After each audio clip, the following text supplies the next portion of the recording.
Good morning, student. I am your social studies teacher. Today we are going to study chapter 1 of history, how, when and where. In this chapter we are going to study about the sources and the various resources from where we are going to get the data, and we are able to know about our past, our ancestors.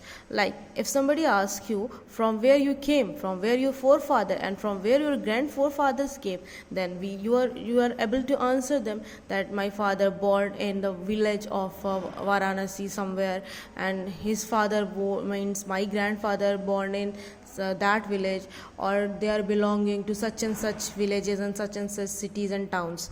In the same manner, if we are going to somebody asks you about your country, about your world, and you want to know about your world, about your country, then you must know their past. About past history is somewhat related to date. When exactly? It's all about dates. Various events occurs in a chronological sequence. So while we are studying history, we all study the various events, the date on which they had occurred. Okay, so there are various sources of knowing history.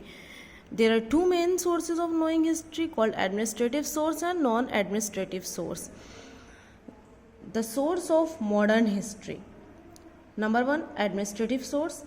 Administrative source constitute official records and survey.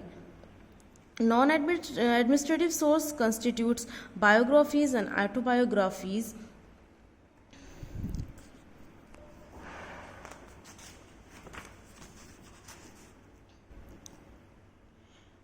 Literacy and political writing.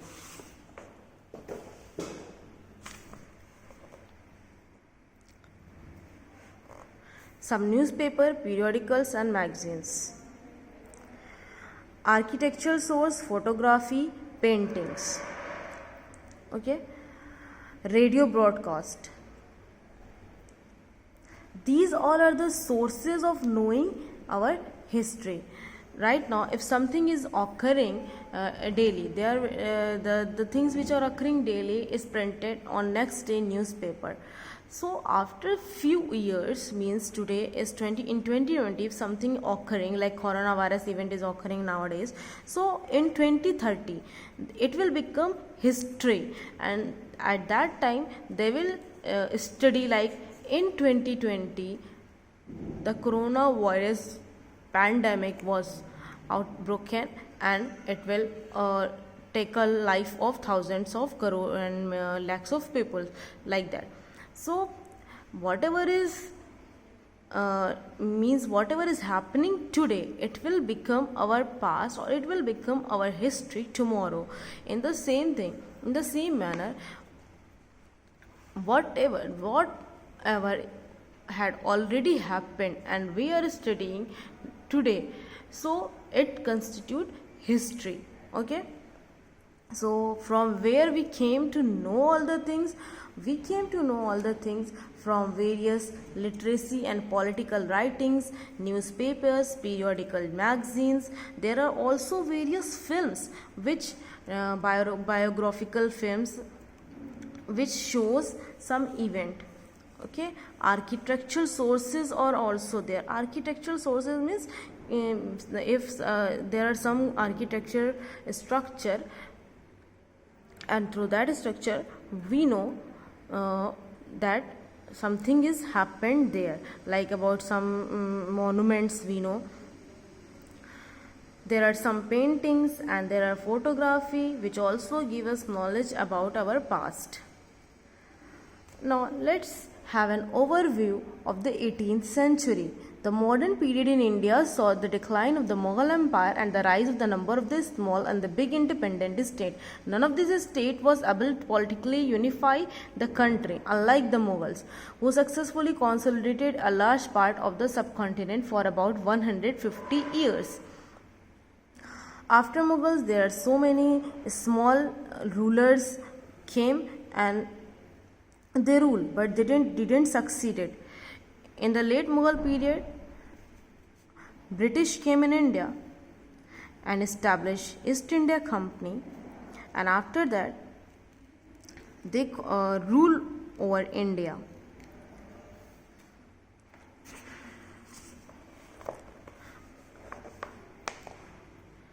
Major development in the world and their impact on India. During the 18th century, what happened in the world and and in how they affect India? The Renaissance. Renaissance literally means rebirth or the revival of the learning. Renaissance movement began in Europe and Italy, and it widespread around all the world. Okay, so when the Renaissance movement started or began there, it also have their impact on India also. The movement also made the people conscious about the rights of every individual and gave them the confidence to raise their voice against the corrupt practices and autocratic authority. And Indian people also get influence through that movement. And Indian people also rose their voice. Reformation. The Christian missionaries were sent in various parts of the country, though their aim was to convert more and more people into Christianity, but this resulted in the social upliftment of the people. They also inspired the educated Indians to render social services to bring social and religious reforms. Indian society was engraced with many social evils such as sati pratha, child marriage, untouchability. The Western thoughts broadened the intellectual outlook of the educated society of India. Discovery of sea routes in India. Vasco da Gama was the first person who discovered the sea route towards India, and he came in India. He was a Portuguese and he came in India. After that, French, Dutch, and finally the Britishers came in India and they ruled. The English Revolution. The glorious revolution of the people of England revolted against the autocratic rule of King James II. It led to the establishment of the rule of law and supremacy of the parliament. Indian intellectuals also extended that British government would establish the rule of law and democracy in India, influenced by this revolution. The American Revolution, the French Revolution, nationalism. After the revolution in England, America and France, these countries established democratic government. Following them, the movement for democracy began in the other countries such as Spain, Ireland, Italy, Portugal. The new wave of nationalism, which had spread all over the world, inspired the Indians to organize the movement for freedom of their country, and though Indians also fought for the freedom of their country. The Industrial Revolution. The Industrial Revolution is a term used for important changes and progress in the field of the agriculture and manufacturing, mining, transport, and technology occurred in Europe between the latter half of the 18th century and the beginning of the 19th century.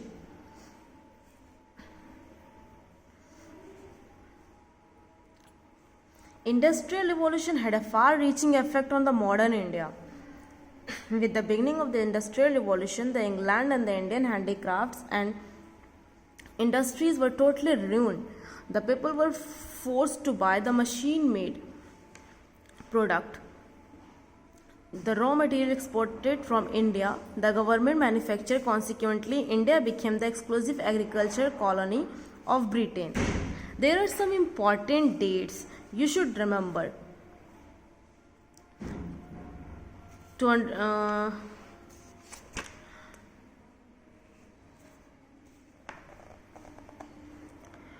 Most people take things granted and do not want to consider historical questions that should be pondered over.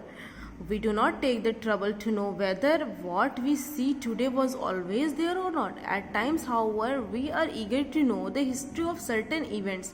While drinking tea, we may ever wonder when tea was invented. Likewise, we may also like to know people got to know about latest news in the past. All these questions related to the time take us back to the notion of the time. In history, we try to study how people earned their livelihood, what they produced, how cities developed, how new ideas developed, and how cultures and societies changed over a span of time. There are certain criteria for making dates important. Dates are not important on their own. We make date important by focusing on particular event which occurred on that date. In history written by British historians, dates are very important as Governor General took over the retired on certain dates. We can cite an example of the coronation of the Warren Hastings as the first Governor General of that the end of the British rule with last Viceroy Lord Mountbatten. In between, there were several viceroys who succeeded. These include Hastings, Wellesley, Bentinck, Dalhousie, Ripon, Curzon, Irwin, etc. All dates in history were related to achievement of the important personalities. So, in this chapter, we have studied about why and how and when, how the history dates are important and how we can correlate.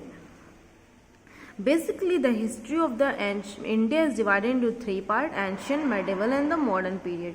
You have already studied the ancient history in class 6, medieval history in class 7, and now in class 8 you will study about the modern history period that is begin in the 18th century. There are various sources about the modern history. The different aspects of British rule are mainly of the two types: administrative and non-administrative. The modern period saw the decline of the Mughal Empire and the rise of the number of the small, big independent states. One of the most important events of the period was the Industrial Revolution in the Europe. It brought a great industrial and economical development in the Europe and England, and also affect the India too. Following by the Industrial Revolution, England and other European countries started searching the regions which they could use as markets for their own products, so that Britishers came to India to sell their product. But later on, you will see how they will rule on India around 100 years. Thank you. Bye-bye.